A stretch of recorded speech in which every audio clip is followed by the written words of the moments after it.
Hates You. Hello and welcome to Everyone Hates You, a podcast with me, Michelle Shaughnessy, where we talk about rejections and failures. I am so excited to have our guests on today. We have Chloe Zeitounian. Did I say that right? Yes, you did. Amazing. Thank you. Chloe is an actress. Are we saying actress or actor? What is the proper way here? I like to say actor. It just makes me feel more serious. Okay, But I like that. When I feel like I need to feel pretty, I say actress.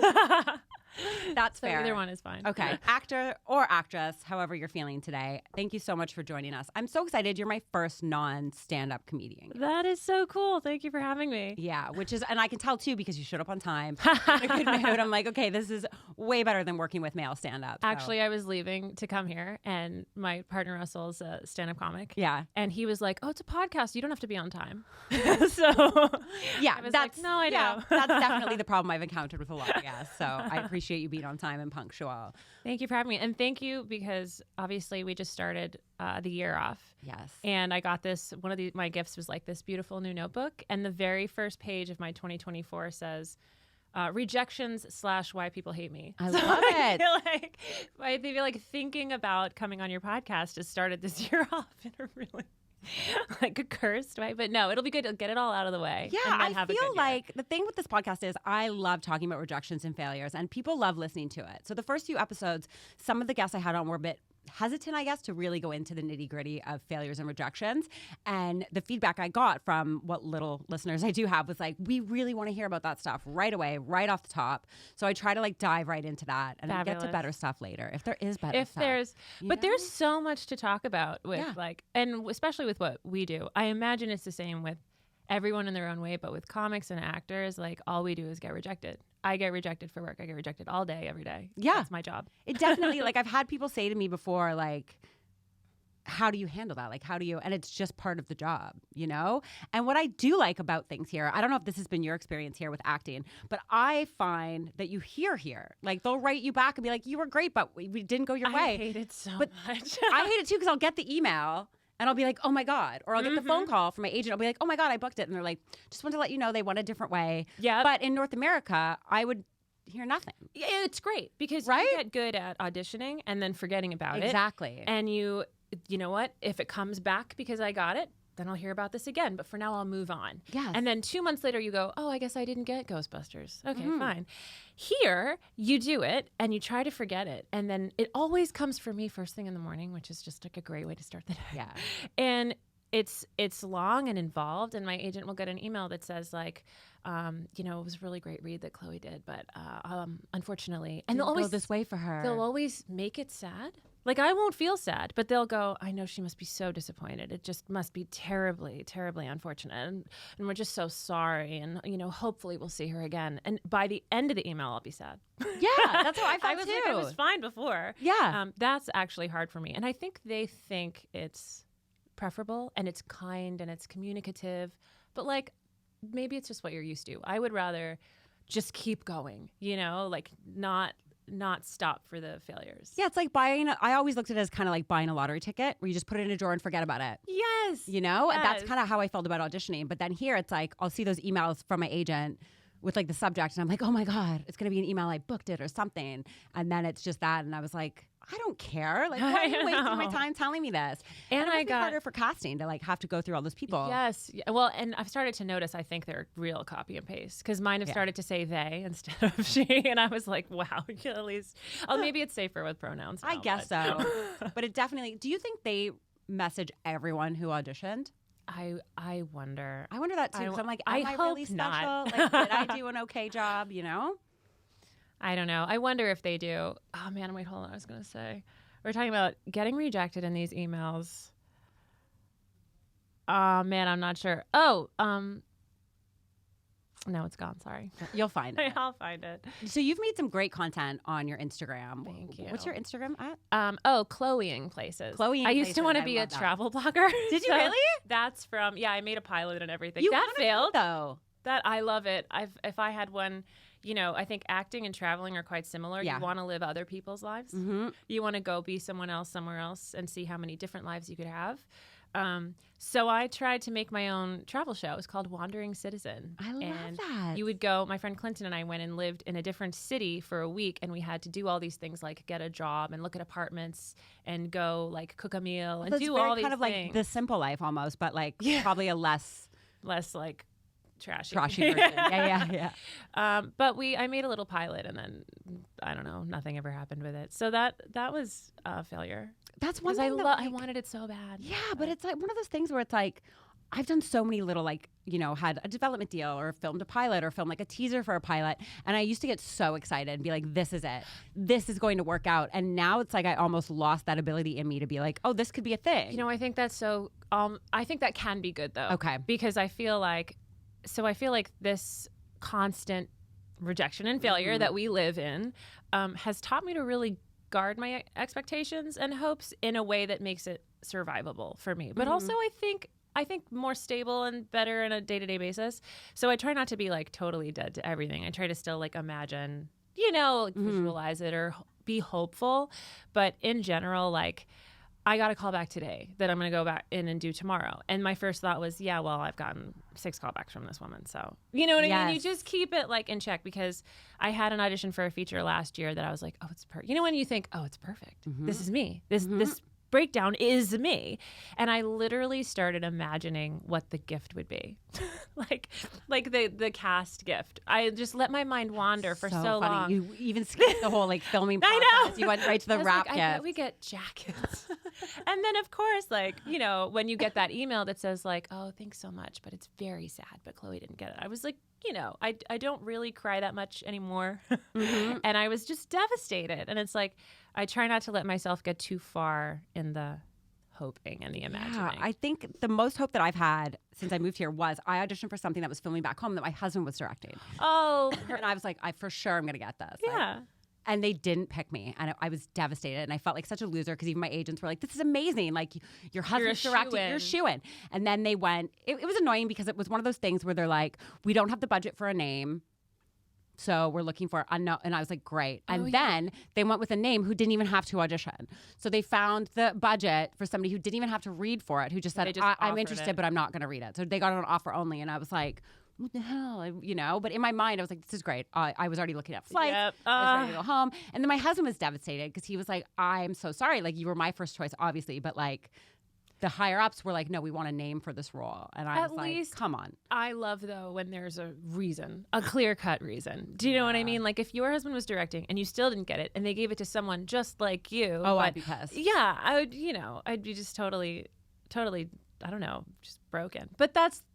I think I was embarrassed. Somehow we're not. I was embarrassed that I was like, I'm married to the director and I still can't even get this part. I feel like when you're a shoo-in, it just makes it more personal. My dog was in it. So I have a dog here and I have a Chihuahua back home that still lives with my husband. And she got the part of the girl's dog who I auditioned for. Did you have to go in to bring the dog? No, well, he brought her. So she goes to set with him and they were like, it was supposed to be like a bigger dog, but they were like, why don't we just use your dog? So she's been in 3 movies. And I'm like, this is great. My dog is doing more. Yeah, my dog has a better career than me. So he was trying to send me the scenes of like her with this woman. And I was like, I don't even want to see. That's my dog. Like, I don't want to see it with someone else. My dog and my part. Exactly. So I've stopped. I've kind of taken a break from auditioning for stuff that he's directing for because I think it was just really tough on both of us because he felt really guilty. He probably feels pressure. He did, obviously, Yeah. So I have since taken, and I've worked with him before as a director and it's been great, but there is always that like, oh, everyone thinks I'm here just because I'm married to the director. Yes. But who cares? I know. At the same time, it's like, you got to get a leg up where you can get a leg up. Yes. I used to be really, I feel like, jealous or resentful of people that had clear connections or privilege. And I remember I grew up with this girl who came from a very wealthy family and we both moved to New York at the same time. And I was babysitting and waitressing and interning at a Broadway theater and showing apartments. And for a while also what do you mean showing apartments? There was this company like Airbnb, but for very rich people, where you got a local 20-something to meet you there and be like, here's your iPhone, here's your keys. Oh, that's so here's fun. Your coffee shop. That's like acting. It was, yeah. I mean, kind of. But you would be like sort of their local guide. But you would go to I loved it because you could go to the apartment. I was so poor that like you could go as early as you wanted in the day. So I could hang out in their ridiculous mansion and like Park Avenue or whatever all day and then welcome them to the apartment. Yeah. But I was doing 5 jobs and I wasn't even auditioning because I didn't have the mental energy to even get excited. I remember I got an appointment to play Miss Honey in Matilda the musical on Broadway, which was like way, in my wheelhouse. And I should have been so excited. And I remember I got the appointment and was like, oh, I'm so tired, which is a bad sign. But I had all these jobs. And I remember talking to her and I said, what are you doing tomorrow? And she's like, oh, tomorrow I have to find a dress for an audition I have next Thursday. And I was like, this is your job? Yeah. This is your life? She had an allowance from her dad to audition. And for years I was like, oh, well, if I had that, and it's so unfair. But you know what? If I did have that, I'd take it. I'd use it. Of course. Absolutely. And it's not all like, because I thought that too. Like when I first moved in with my husband, I was like, okay, this is the first time like I don't have to pay rent. I don't have that stress. I don't need a day job. And I was like, I'm going to be so much better at my craft because of, and I wasn't, like I didn't use the time wisely, Yeah. But there are, I don't know about America. I haven't spent much time in America, but compared to Canada, there's a lot in the comedy community. I was shocked how many people had rich parents. Shocking. Like, yes. I could not believe it when someone was like, oh, they live in that penthouse or their dad. I was like, what? Even crazy. But I would take that in a heartbeat. Yes. Well, living my life now, like I got this call back today, confirmed now for tomorrow, still waiting on what time. What if I had to be at my job at a till somewhere tomorrow? Yeah. Like this, it is still super skewed towards privileged people. Like I'm able to sort of cobble together this life of acting jobs mixed with presenting, mixed with commercials, and pay my bills. And I'm really lucky for that. But I constantly, every time I'm in a position like this, I think, what do people do that haven't quite figured out this balance that I have? Like, what do, I was up for this gig that would have been over Christmas, over the holidays. And it was filming in Prague or Bulgaria, and it was either 300 pounds or 15,000 pounds. I think I might have won out for that. Did it hanging on wires? Yeah, it's something really weird. That's all I remember. You were floating on wires for a paint commercial. It was. I remember there was a few weird things that were filming over Christmas that I went out for that I was like, "What is that?" I got a call back for that, and I had said that I'm good at floating on wires. They were like, "Do you have aerialist experience?" And I was like, "Used to dance." And I was like, "Yeah, how hard can it be?" And then they're like, "Okay, the callback is on wires at this circus studio." And I was like, "Oh my god!" So I'm googling like how to dance on wires, but it was really fun. But I flailed around like an idiot and didn't get it. But this gig would have meant canceling my flight to America for Christmas. They told me 2 days before I was supposed to fly. You know what I mean? Like this, there's zero. It's easy to like. You can't plan. Sit and complain, but no, there's no planning. There's no booking vacations. There's no like, your job is to be available all the time, and your job is to get rejected all the time. But we just still do it. I don't know why. So when did you first start? You had mentioned something about acting when you were a kid. Oh yeah. Okay. So I was 9 and was this really good, like wildly good child singer. I don't even sing anymore, but I had this really amazing big voice when I was little.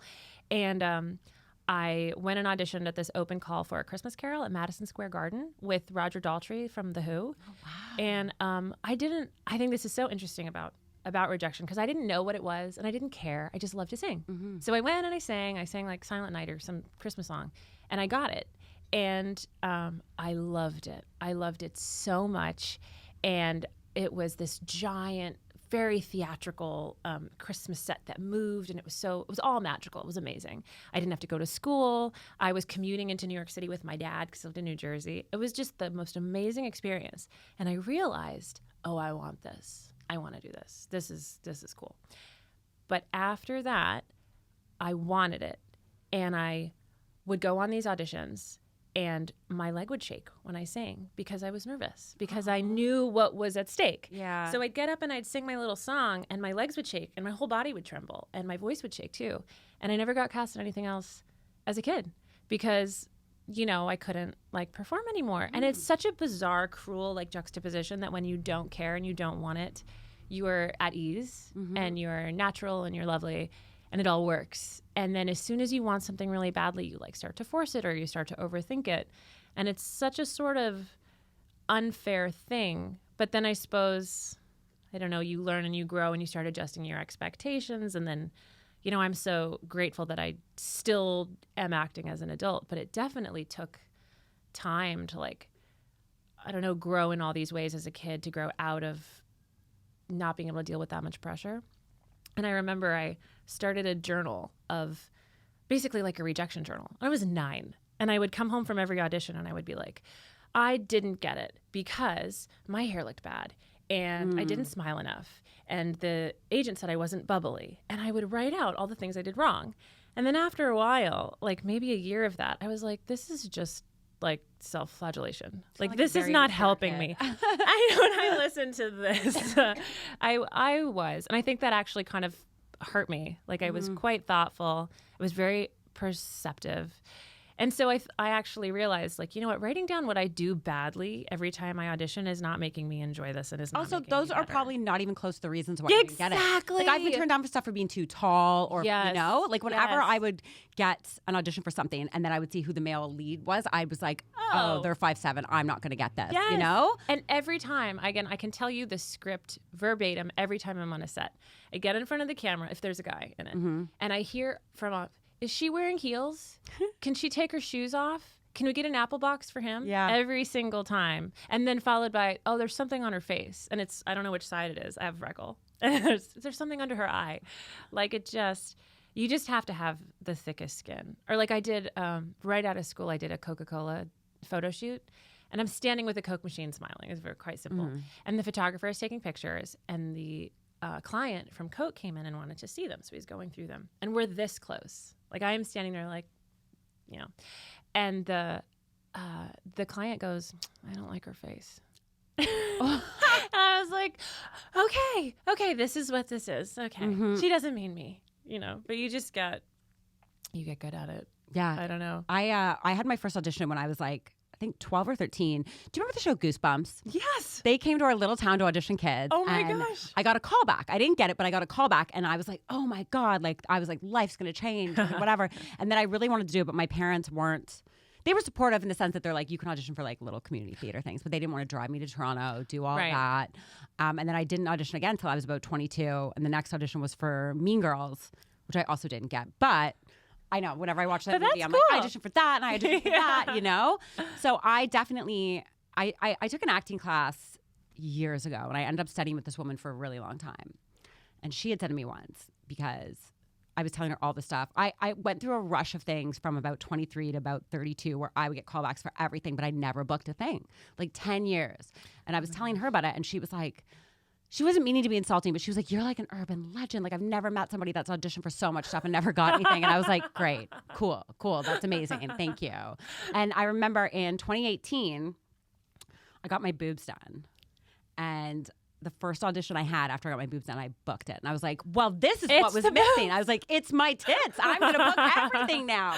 And then I didn't book a single thing after that for like 3 years. Then you're like, what do you want? Exactly. I'll change it. Exactly. So that was like definitely frustrating. And I remember being at a commercial audition like right before I moved here. And I was supposed to be like a mom with kids. It's like a Walmart or something. You know what sucks? I've been reading for Mom with Kids since I was like 12. Yeah, me too. I feel like I'm always mom with kids. And I'm like, come on, like this is now ridiculous. I get it. Yeah, now. You know. But I was like in my 20s, you know? Yes. And I remember this one that I had and he was like, okay, you're seeing your kids off to school. And I was smiling. He's like, why are you smiling? I'm like, my kids are going to school. And he's like, no, you're sad about it. You want them with you. And I was like, oh, of course. of course. I love my kids. Like, so I was like, I don't think this is right for me. But I do love it. I love the process. But I just, you know, my acting teacher was right. Most people would have quit in that circumstance, you know? And I definitely go through moments where I'm like, I'm wasting my time. But at the same time, what else am I doing all day? And you know what? That's kind of my strategy. When you say everyone else would have quit, you know what? I'm going to wait. I'm going to wait it out. Like maybe something's wrong with me for enjoying it so much and for loving it so much, but I am going to keep in it until everyone else quits, and I will clean up those 70 to 80-year-old woman parts. I love that. I just have to make it. Love that. I feel like that way too. Like I see like these actors like I love television. One of my favorite shows was Desperate Housewives. Yes. There was like an older woman that lived on the street, Karen, and she didn't even start acting until she was like in her 50s or something. See, that's and amazing. everyone thought she was insane. They were like, "You're crazy. Like, why are you, And then moving that to was LA?" like the And biggest TV show on the television at the time. Yes. And then she's worked steadily. And that to me, I find inspiring, But then I'm like, well, maybe I should just quit till I'm 80 and try again. I had a casting director tell me, she was like, the best ages to get into acting are 16, 25, and like 70 or something like that. I'm like, great. So now I'm just we're in that middle hold period. out till I'm 70. Because she was like, we need like 25 to play teens. And we need, 16-year-olds to play like 13. And the middle is so saturated. Yeah. That does hurt sometimes. I'm like, I'm a 30-something-year-old brunette white woman. Yeah. What am I? But in England, I'm American. Do you feel like you get auditions for things for like 50-year-old women? Oh, yes. And actually, I think I don't get really passionate about a lot. I think it is despicable. These brands want to hire me to play 45 to sell skincare Yeah. to 45-year-old women when I'm 35. Yeah. Do you know what I mean? I get do it these on weird purpose. breakdowns, and I'm like, I'm not 50 to 55. Why am I getting this? And it's like, just do you're it. TV 50. Well, first of all, Right? ouch. But I get so mad for the women, especially for commercial gigs. Like for TV and film, fine, this is just we live in a horrible society that wants to say you're 50. But for commercials, I get so, I don't know, I think it's just so late stage capitalist dystopian that they're like, oh, we'll hire Chloe to sell weight loss stuff to a 50-year-old woman. And it's so dishonest, and what sucks is I'm finally at the point where I can say no to things, and it feels really good. But for a long time, I would take things like that. I would not be proud of it, but I'd be like, this is my one job this month, And I did one that, to be fair, I didn't realize how bad it was. But I was so excited to get it. We just with all the rejection, we so want any validation that we can get. And I remember I submitted for a spokesperson commercial, kind of infomercially role back when I lived in Tennessee in America. And I got, we had an audition, and they were like, we love you. It was kind of like being love bombed. They were like, you're amazing. You're so good, blah, blah, blah. We sell these natural herbal supplements, and we're going to do a day of commercials where we film them back to back at the studio, and we'll just have a teleprompter. And I was like, oh, great, because I have this freakish ability with teleprompters. Like I can do a billion words a day. Like I'm a machine, and I can sort of turn my brain off and smile and read it perfectly without ever having read it before. And it sounds like I'm bragging about reading. Like I can read. No, but that's a really good skill to have, because not everybody can do that. It's really hard for a lot of people, and for some reason, like lucky me, that's a thing I can do, which is the part of acting I don't love, but it pays the bills. So anyway, I get there, and sure enough, I'm like halfway through this script, and it's like, these cure inflammation. Inflammation causes cancer. So these cure cancer. And I'm like, what am I doing? And they're all like that. I just keep going. I just keep reading them, and I'm understanding it as I read it. And I'm like, what am I doing? This is so, my dad died of lung cancer, and I'm standing there like, take this for your cerebral palsy. Like, it's awful. And I looked around, and there was this whole crew, and they'd rented the place out, and there's the sound guy. And I was like, 24 or something. And I was like, I can't leave. No. I'm here. I said yes. And I don't know still like what you do in that situation. And I actually lied about it for years. I used to say that I walked out. Because I wanted to know what my friends thought about the whole thing, but I couldn't tell them that I did it. So when their reactions were adverse, you were like, oh, that's why I laughed. Yeah. That's such a funny thing to lie about. No, it's awful. I was basically be like, and it said we can cure. Oh, there was one for ED. Kill me. It's out there somewhere. Like there's one, it will make you, I don't know what I said, but yeah, like super hard. And I'm like, they're like, just wanting to disappear. Yeah. And but I told my friends this, and they'd all be like, oh my God, that's awful. And I was like, and that's why I walked out. I just said, I'm not doing. Of course I didn't. So that was funny. my fantasy, That's so funny. That's how I wanted to have handled it. And I couldn't say, yeah, so I read them and I smiled and I thanked them all. And I, was just to the end going like, thank you for having me. Just trying to be so nice to work with. Yeah. And you get older and you learn, you can say no. You learn that there's a lot of sleazy people out there. Oh, yeah. But I'm still so worried about these videos that I did I hosted this reality show on Amazon a couple years ago, and nobody watched it. It got canceled after one season. But before it came out, I was like, oh, this is going to be huge. Life-changing. And I was like, oh no, someone's going to find those videos I did. And it's going to be a meme. I had this whole again, thinking too far in advance. The good thing about that, though, is if those videos ever come out, it's probably because you've made it in a different area, right? Which would be awesome. Exactly. Yeah, and I would even, honestly, at this point, I'd come out and make it a cautionary tale. I'd be like, young actors, also, you it's can funny. say no. It's funny, it's funny. Right? My friend in Toronto, he did an advert, and they didn't tell him what it was for. And it wasn't until halfway through doing it, he realized it was for the Conservative Party of Canada. Oh, no. So when it came out, he had to post a big thing being like, I didn't know what this was. I was already in the middle of filming it when I realized, I couldn't have walked out. It was so funny. It's like he was like the face of the Conservative Party of Canada. Thank God I love being surrounded by comedians. Yeah. So my partner's a stand-up and all of our friends are comics. And it's not a skill everyone has to take the worst things that have ever happened to you and be able to laugh about them, but it's everything. It is everything. I love that it in this business. Yeah. Yes. If you don't have a sense of humor and the little sketches I make online, people will be love those. Thank you. It's weird.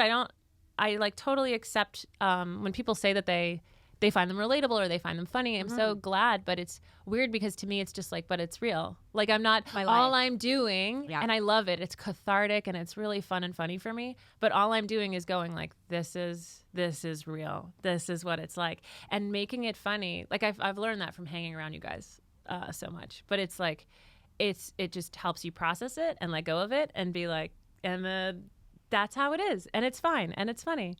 But I feel I learned that actually and if hanging out with comics has become a bad thing, I went in for a casting one-on-one where you read some lines and they give you some feedback. And it was a real serious script, I guess. And I thought it was funny. And so I performed it and I got a couple big laughs in the room. And I was like, oh. And then she goes, what do you think about the tone of this piece? And I was like, well, I just saw the humor in it. And she's like, no, this is a gangster movie. And I was like, oh, sorry. And she was like, well, what do you think this film is from the script? And I went, well, it's kind of like a B movie, right? And she just got quiet and she goes, I cast this B movie. And I was like, okay, well, I'm never working with this casting director ever. So all that to say, I've almost now maybe see the humor too much in things because I'll read a serious script and just I find it hard. The jokes. I find auditioning for serious things better than comedies, and that's the problem. Is that I took so on my Spotlight, I've tried to kind of hide the fact that I'm a comedian, because I do feel I was only getting called in for comedy parts, and my brain is just well, this isn't that funny. Well, this line should be this, I would almost dissect it too much. So I do the serious stuff a bit more, but I find I was asked to audition for something here that I wasn't comfortable with. My agent was totally fine with it, where I had to they were maybe nude, but definitely a little lingerie. And I was like, I don't want to do this, Yes. My little hairs just went up that I was like, I don't think this is I don't think what they're offering is worth prancing around in underwear. Which again, you just learn with time. I think if I was in my 20s, I would have been yep, I'll do it. I'll take my top off. I'll do whatever you need. And now I'm just I don't have time for this. It's not worth it. No. Unless you're going to pay me millions of dollars. Or it's, on HBO. You know what I mean? Sure. I would totally get naked for HBO. Yeah, absolutely. But I've just definitely learned when it's okay to say I'm not comfortable with this. Yes. And having an agent that allows that is really good. Well, and talk about sometimes rejection can happen once you have the part. You know what I mean? We always talk about not getting things, but one of my first gigs was for one of those crime reenactment shows. It was called Scorned, Love Kills. Love it. And it was my first on-camera job when I moved to New York. And there was a sex scene. But they were for the sex scene, you're basically going to wear underwear and you're going to make out. And we're going to cut to a hand and a foot and we'll just kind of imply that you're sleeping together. But no, not even no one's humping anybody, but you're going to kiss. And so I come into wardrobe in the morning and the costume designer has all these little bra and underwear sets out on the bed. And I was about the same, but very normal body, a little curvier. And I came into the room and she looked at me and she goes, okay, we're going to put you in something else. And she put me in this big nightie. And I was already okay, kill me. And then we go to do the sex scene and it's a male director and a male DP, director of photography. And the guy in the scene is ripped. This is the dude in his underwear and he's just beautiful. Because the show's for housewives. So they always have hot men on it. And we both took our robes off, which just so made me feel like I was filming porn. And they took one look at me, and the director, again, this distance, turns to the DP and goes, okay, we're going to keep her behind him at all times. At all times. So the whole scene, which was good, I wasn't nervous because there was so much to think about because I had to stay behind him, trying to peek my head out with like him blocking my whole body.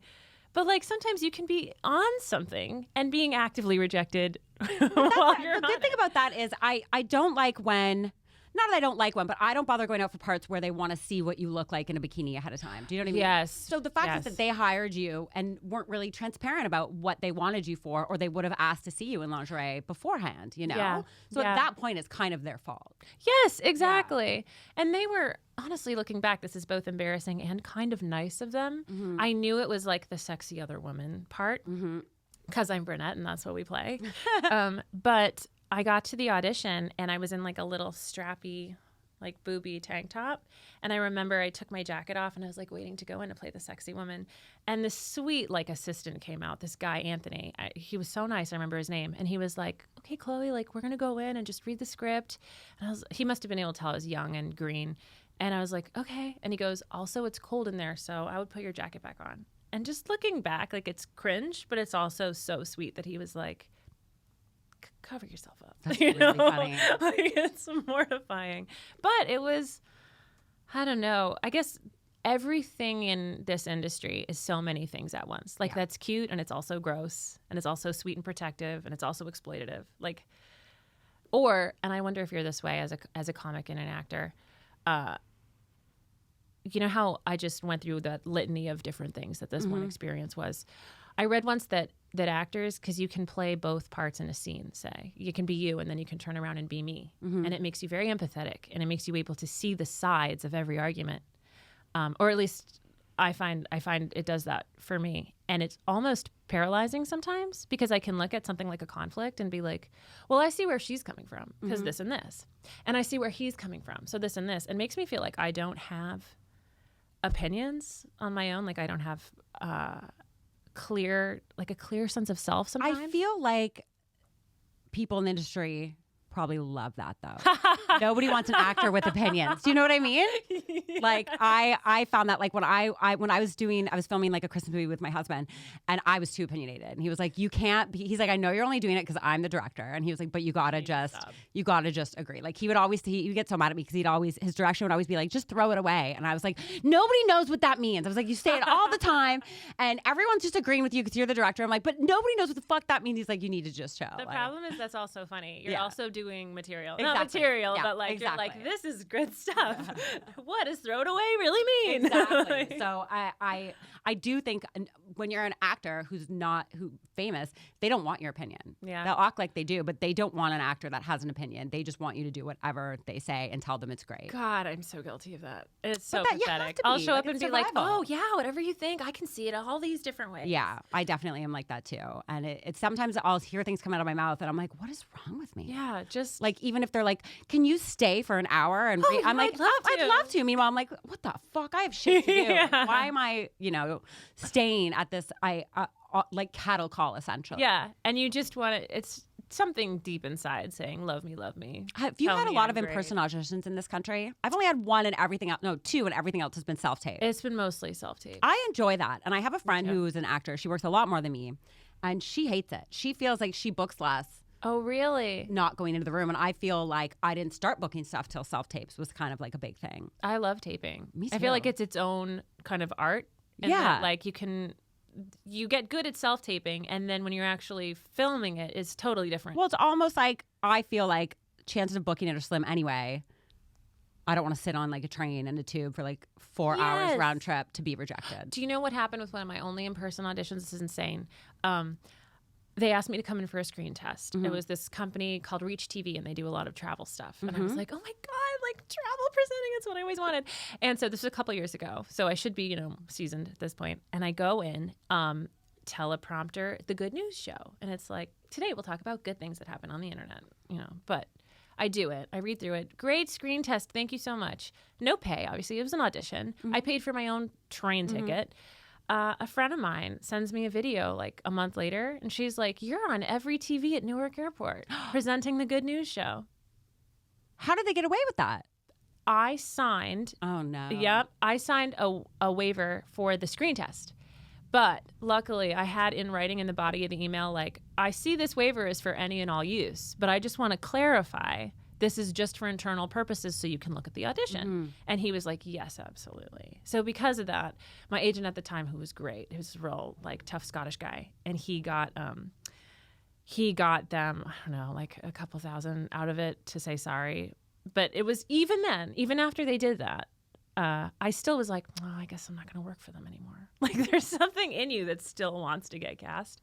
But that was just atrocious. Like, I guess it's just a good lesson. Like, no matter how sort of smart you think you are, how much you've done, but they also haven't throw seen stuff it all in front of you to sign, and you don't have time to read it. You don't have a lawyer there. You don't have an agent to look it over. Exactly. Like, I've had a few things with that where it's like, well, what do you mean my likeness? Like, how do you, like little But things now like you're that. difficult. But you sign it because you really want the part. And it's because just when you say, predatory. what do you mean my likeness, you've become one of those difficult women. Exactly. Yeah. And it's always the women that are difficult. The men are never labeled as difficult. So it's really frustrating. Yeah. So in terms of auditions here, have you had any or even in America, have you had any embarrassing moments? Oh, yeah. I did a musical theater audition with a dance portion. And you could either say, I'm a mover or I'm a dancer. And this was a few years ago. What's a mover? A mover is like, interpretive. I'm an actor and I can go like this. Okay. But a dancer is like doing pirouettes and choreography stuff. and all that stuff. Real stuff. And so I was like dancing at the time, and I was like, oh, I'm a dancer. And so the way they set it up was you'd come on the stage in groups, and this was for the biggest theater in Atlanta. It was called The Lyric. And these people had come and seen me in a show and seen me dance. Mm-hmm. And they were like, oh, we want you to play Tiger Lily and Peter Pan. You're such an amazing dancer. Really kind of, it was that thing where you talked about your husband being director, where you feel like you're a shoo-in. Mm-hmm. Like, they were already like, we know where we want you. So I did the dance audition, and they bring you on in groups, and you're up on the stage in this massive theater, and there's a whole board and artistic directors and everybody watching you. And all of the movers would do the first minute of the audition, where we'd all go like this together. Then the movers would stop and get off stage, and the dancers would continue into the harder stuff. I happened to be in a group of all movers except me. So everyone does the moving. So you do the dancing by yourself. And then, and then they get off the stage, and it's just me. And as soon as they get off the stage, I forget everything. Oh, no. I forget who I am. I forget where we are. I look out into the audience. It's like a nightmare, like a literal nightmare. And I start club dancing. I can't club dance either. You know what I mean? Like, I'm this. So I'm like going like this, like mortifying. And they're all like, they think I'm mocking it. They don't get it. They don't know what I'm doing. And the sweet lady that was the choreographer is like, and kick, and turn, like trying to feed it to me. Mm-hmm. It's gone. And so they were really nice. And they were like, all right, take a second. She got up. She's like, remember, we go into this. Let's do it again. So, of course, the same exact thing happened again. It was probably one of the longest, worst moments of my life. And then I crashed my car on the way home. Oh, no. I was just thinking about it. And and I also rolled my ankle during it. That's the worst. And so I was driving home just reliving it, and made a left turn in front of oncoming traffic. And I was fine, and the guy was fine. But I just remember being like, what an expensive day for you, too. Yeah. Yeah. And also, it's so funny what motivates you, because I left that thinking, well, now I have to be famous. Oh, yeah. Because that man who believed in me and then saw that, you want to prove needs to know. Yes, I've definitely had moments like that where it just fuels you, where you're like, oh, well, now I got to be famous to show you know? And it's like, the older I get, the more, like, the French show I'm working on now, it's all about how it's probably too old to accomplish my dream. Like, I'm making it funny because I do think statistically it probably is too old to accomplish. I probably am too old to accomplish a lot of my dreams. So I'm just trying to turn it into humor. But I don't know what I would do if I didn't have that outlet to turn all this rejection and failure into something. And you probably have a bit of that too, because I think you are naturally funny. You are funny and have that bubbly personality.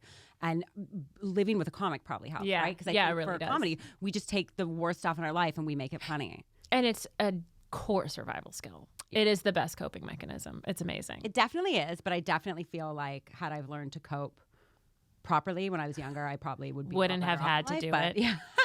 But I probably wouldn't be in this industry. So that's Which is amazing, and I think our lives are amazing. Also, I want to go back. I don't think you're too old. I don't mean to undermine the premise of your show. You know what? I never felt that I was old. too old for a lot of things until I moved to this country. And it weirded me out because I do think we're a lot less ageist here than America and Canada. Yeah. But I think it's becoming more ageist. And your industry, like specifically comedy versus obviously age It's is a so huge weird thing, because there was 2 TV things I wanted in comedy, and they were both like, we're going to go younger. And then they hired men who were older than me. And I was like, oh, you meant the women had to be younger. So that's really irked me, where I'm like, this is fucking comedy. I know this is a hard question to ask an actor, but is there any sort of thing that you've been rejected for that still sits with you, that you're like, I can't fucking believe I didn't get that? Or one thing that hurt you more than the others? There's one that is just fresh because it's one of those. So basically, I was up for the Ghostbusters that's coming out now for a New York mid-30s news reporter with a great like kind of pivotal climactic scene. And it was small enough that it was reasonable. It was within reach. It wasn't the lead. I could do it, even at this stage of my career. And it was big enough that it was awesome. And this is the one I imagined the gift for. I was like, it'll have the Ghostbusters symbol on it. But I remember, and it had to be American, obviously. And based here, the pool is so small. I am in a small pond here of people with our accent. And I remember when I didn't get that, thinking, okay, if I didn't get that, what am I doing? Like, I should have been, like we said before, a shoo-in for this. See, this is my brain goes, I'm like, why didn't I read for that? Well, yeah. I mean, and maybe there are more of us than we realize. My agent told me, she had said, you're in a small pool, yes, but out of all the Americans, white women over 35 are the biggest pool of the small pool, So I do try to remind myself of that too. There are a lot of us for one role, one role at a time. But, that isn't huge or deeply meaningful, but that was a recent one that really made me think like, okay, am I kidding myself? Like, if I don't book that, what am I doing? But like we said before, you never know why. Because the reasons I've heard, some of the reasons for not being cast, one was you look like the director's ex-wife. Oh my God. He doesn't want to work with you because you look like the director's ex-wife. That's hilarious, but awful. Yeah, and it's I guess I get it, and I've been as an assistant on the casting side for sort of events and stuff. Okay, but that was amazing. We sat down to cast a live event last year in California, and we're looking at all these actors. Everyone was out of work because of the strike, so looking for live event work. And there was this guy who was perfect, and he looked really sweet, and he looked really happy, and he had a great CV. And the producer of the event goes, he looks like an A-list actor that we weren't able to get a paid appearance. And so if we hire him, it might look like we're trying to make up for not having this A-list. And I was like, can we tell him? Can we just call him and tell him that there's this stupid convoluted reason so he doesn't take it personally? I worked at this Broadway theater in my 20s in the marketing department. And I remember casting stuck their head in, Broadway show. They're making dreams here. And they go, all right, for this last part that we haven't cast yet, we need to cast somebody with a last name that starts V or later because we've done all the marketing and we're going to leave a spot and we're going to snipe their name in at the end. And I was sitting there like, wow, there could be an amazing actor that this is his one shot at a Broadway show, but his last name starts with H. The reality is, if they told a bunch of people that, they'd change their name. Yeah, they would. You call it like Van Houten or whatever. Yes! Change your name to something. Yes! Yeah. That's crazy. And anyone would have changed their name. 100%. I would do that in a heartbeat. Is there anything else? We got to wrap up soon, but is there any other failures or rejections that really stick out? Yeah, do it. Gosh, it just starts constant rejection. We talked about being tall, but I did a callback with this guy that 5'8". Okay, but I guess that's really tall. It's really tall. Like I'm about 5'7.5", and it's really tall for acting. I don't know why, but male actors are shorter, and I find in this country people are shorter in general. Yes. So we're like more Amazonian. Yeah, we're like not petite. I mean, not really. Basically, I wrote just the name of this whole play that I did, which was called Catch Me If You Can, but not the version everyone knows, the movie with Tom Hanks and Leonardo DiCaprio. Hilarious. It was... Did it come out after the movie or before? It was a tour, a national tour of a play that I did here in the UK 2 years ago. It was absolutely... it was horrendous. It was with this amazingly talented, famous, brilliant, kind actor named Patrick Duffy from Dallas. I love Patrick Duffy. He flew over. He was the lead. But the entire experience was insane. I got cast 2 days before it opened because the girl refused to get her COVID shot. So they needed a new girl. And they needed an American. So you had to learn all those lines in 2 days. Well, get this. So I actually get cast as like woman, Mrs. Parker. But like I was in one scene and... she was an idiot model, and she came on, she went, I'm hungry, and she walked off again. But I was the understudy of the lead. Okay. And I get to the first rehearsal, my only rehearsal, before we open at the Theatre Royal in Windsor. And the producer is there, and he's like, so the lead actress is sick with COVID. So you have 1 day to learn her part. And I was like, this is the greatest thing and the worst thing that's ever happened. And I'm sorry she's sick, but oh my God, like, is this real? And took 1 day, learned her entire role. And at the end of the day, the director was like, all right, we've confirmed with everyone in the office. You know, this is a Bill Kenwright show, so real big. And then we've confirmed with everyone that you two understudies will be going on for Patrick and Linda, the two leads. And we're like, oh my God, I called my mom. She flew over to see the opening at Windsor. Bill Nye, the actor, sent flowers because he was like a friend of some extended family. And he was like, I've been an understudy. You're going to kill this. Like, good luck. I was just feeling like it was all just a fantasy. And then we came in and they were like, great news. They're back. They're healthy. And so it also made me realize I'd never rehearsed the small part that I was going on doing that night, which was atrocious. Basically, the whole show's from the 50s and like really dated. And the detective says to the other men all about the murder. And then they ask me, you know, what do you think? And I go, I'm hungry. And they go, women, you know, and that's the part. That's the whole thing. And every time I did it, I felt like I was just selling women down the river for a laugh. Yeah. And I would do it because that was my job. And then no one would laugh because it's 2023 and why are we doing the show? But I would say, I'm hungry. And it would be silence. And I was just 5 months. I did the show for 5 months. It was so bad. But that whole experience, and all I needed, you know why I didn't quit? I needed my visa. I have a theater visa. And this was a great credit that was going to get me my visa. And I needed reviews. I needed my name to be in reviews that said I did a good job to prove that I'm an actor. And I finally found the first one. And basically, our set was a hunting lodge with a moose head on the wall. And the review said the moose had more stage presence than the actress. I was like, okay. That's so sad. Cool. Oh my God. It was so terrible. It was so terrible. But, like, you know, thank God, surrounded by comedians, dating a comedian, like, I was able to pretty much laugh my way through it and be like, this whole situation is insane. I feel like your experiences are the closest to what I found in real life with Joey from Friends.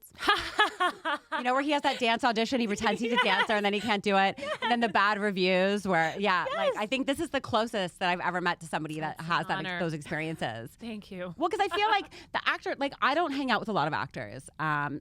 We're awful. You're I don't awful. either. I hang out with comics. Yeah. I remember when I first got with my husband, I told him, like, I don't date actors. And he was like, oh, I'm not an actor anymore. And then he really was. And I was like, why'd you tell me that? He's like, because nobody wants to date actors. I know that. Very difficult. So I feel like it's different because I've definitely had to watch myself, like with my friends who are kind of comics but more actors, where they'll tell me stuff and I'll just make it into a joke, but they're really upset about it. And I'm like, oh, this is different. I have to be more sympathetic, you know? And I just have a really hard time with that because I just want to say things that I find are funny. Yeah. So it's been definitely it's been weird to get used to the audition process here. I do like it. I find I'm asked to memorize a lot less. Yes. Because I think there's rules about that here. Whereas back home, they'd be like, here's like 10 pages, do it. And I'd be like, I have like a day. Whereas here, I find there has to be a certain amount of turnaround per pages. And I think that's great. But hopefully we'll book something and never have to, you know, be poor again and never have to like do the grind. And if we don't, we wait.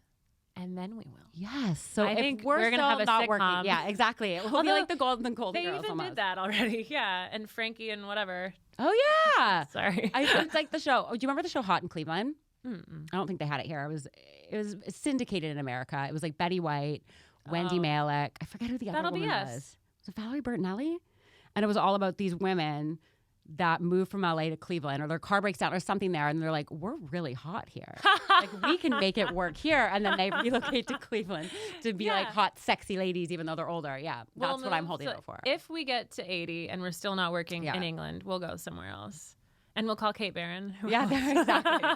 We'll just get a group of us and we'll forge our own path. But I really appreciate you coming in. Where can people find you, see you? I know Chloe in Places is Instagram, right? That's the best place. Okay. Other than that, random commercials, one-off episodes of TV series you may or may not heard of. What's your favorite thing you've ever filmed? Just quickly. I forgot to ask that. Honestly, it was just a commercial, but it was epic. It was this commercial for PlayStation with like NYPD cars swerving in, Spider-Man swinging from the balcony. They hung these 3 Bulgarian stuntmen by their feet from a huge crane, like wiggling around like Spider-Man had caught them.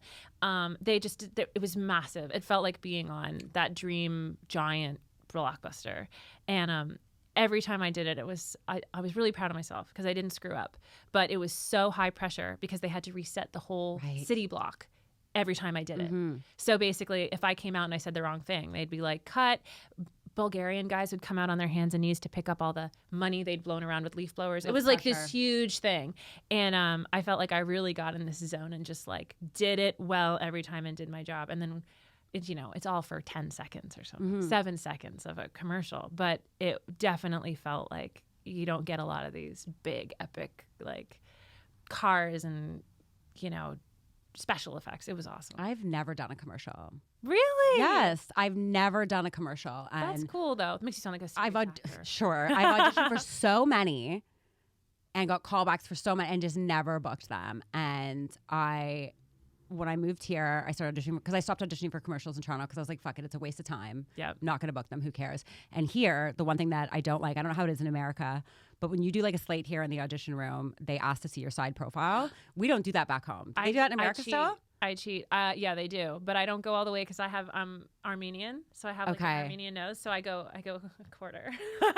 I feel like I have a bit of loose skin here. And so when they started doing that, like I did like a Nintendo thing and I thought for sure I was going to book it because in the room they were so like, probably see you on the set. And then when I got called in again, I had to do side profile. And the second I turned to the side, I'm like, I'm not getting this. And it's because of my chin. So I find little reasons like that to convince myself why I'm not booking. We sound so self-involved with all these. We are. Oh, my nose, my chin. We are, though. We have But also, that's what I was going to say. When you have someone in the room going, I don't like her face, you start thinking that way. Yeah, I got Invisalign because I used to have a little tooth that stuck out. And so many people were like, oh, it's cute, it's quirky, it's whatever. And then my agent one day called me and was like, we got to talk about your teeth. I was like, what? And she was like, yeah, like the casting director from this really loved you, but they said your tooth was distracting. So maybe you should get braces. So I got Invisalign. I'm glad I did.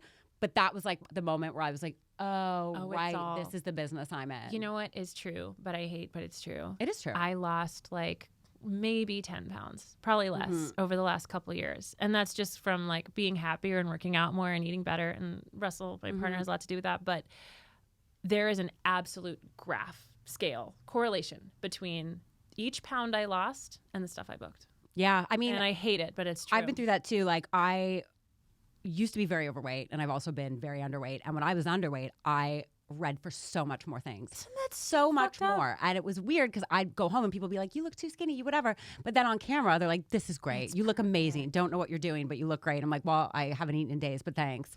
So I find it's just the pressure is insane, But our job, not as actors or comics, but like for your life, for your happiness, I think is just to balance all of those demands and pressures with living a happy, healthy life. I mean, it sounds cheesy or impossible, but there is a middle ground there somewhere.